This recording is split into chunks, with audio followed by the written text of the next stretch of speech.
Quels sont les jeux incontournables pour ces fêtes de fin d'année? Le Père Noël a préparé sa console, il veut savoir quoi mettre dans sa hotte. Voici les 5 meilleurs jeux de Noël 2014. Et on en parle avec Bertrand Amar, journaliste spécialisé dans le monde du jeu vidéo.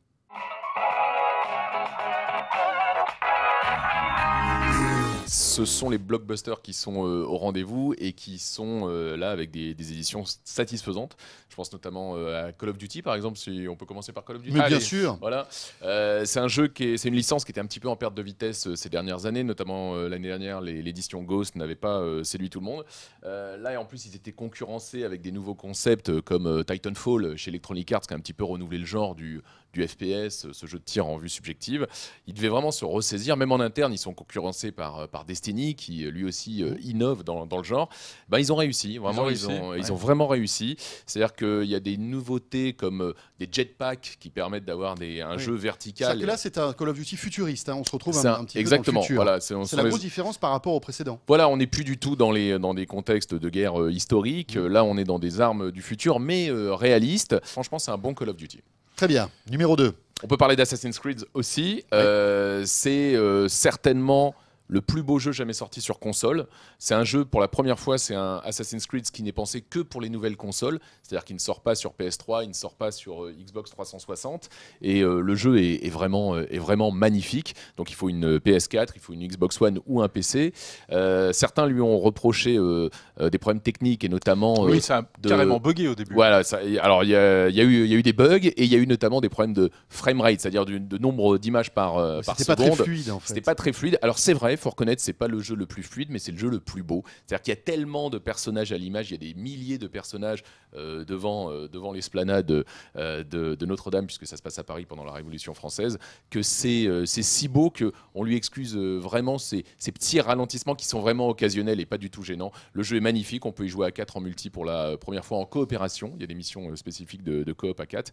Et franchement, c'est un super jeu pour ceux qui ont les nouvelles consoles, quoi. Troisième dans le panier de Noël. Je dirais The Crew. Alors là, c'est un petit peu mon coup de cœur perso. C'est un jeu qui fait vraiment pas l'unanimité. C'est un jeu de course signé Ubisoft. Particularité de ce jeu, c'est que c'est une carte gigantesque. Tous les États-Unis ont été modélisés. Et c'est vraiment très plaisant. Encore un jeu Ubisoft, hein, d'ailleurs. Encore un jeu comme Ubisoft. Assassin's Creed. C'est un jeu qui se joue. Alors, ils ont vachement communiqué sur monter votre crew, jouer en multi, etc. Je trouve que ça a été un peu une erreur parce que personnellement, moi, j'y joue en solo. J'ai pas monté le crew. Et même en solo, on s'éclate.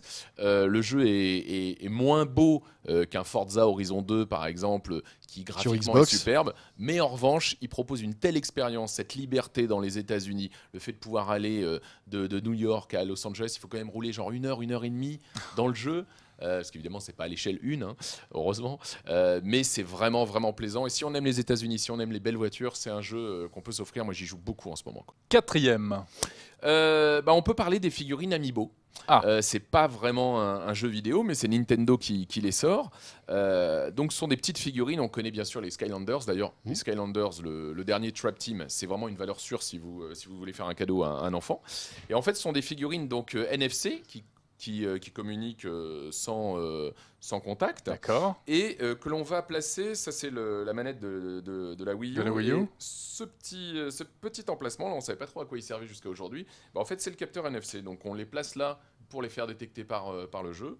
Et on les enlève une fois qu'il est repéré. On les remet pour enregistrer la progression des personnages. Donc à quoi ça sert ça? Lorsqu'on met la figurine, eh bien, ça va débloquer, en l'occurrence pour celle-ci, les tenues de Link pour pouvoir les appliquer à votre personnage, votre Mi. D'accord. Voilà, donc ça débloque dans Mario Kart des tenues, mais dans Smash Bros, qui est le jeu de combat qui est sorti à la fin du mois de novembre, là on va carrément pouvoir créer un nouveau perso. Donc on crée le Mario, on lui donne un petit nom, on lui choisit un costume, et à chaque fois que vous allez vous battre, il va gagner des points d'XP, il va booster son perso. Ça va ce qui est génial, c'est que après tu vas chez un pote. Exactement. Tu vas avec ta petite figurine, tu le poses sur la manette et tu vas retrouver la même configuration de ton joueur. Ça c'est top. En fait, ce sont des cartes mémoire. En fait. Et tu peux également affronter le personnage que tu as créé puisqu'il a l'intelligence artificielle qui va reprendre ta façon de jouer, ta façon de combattre C'est super. dans une intelligence artificielle. Un petit dernier ou pas? Il n'y avait pas un GTA quelque part? Ouais, alors évidemment, cinquième. GTA 5. Alors bon, c'est pas vraiment une nouveauté. Il était sorti au printemps sur PS3, Xbox 360. C'est en gros le même jeu à quelques petites fonctions ajoutées, mais maintenant il est disponible sur les consoles de nouvelle génération. Si on l'a fait sur PS3, si on l'a fait sur Xbox 360, franchement.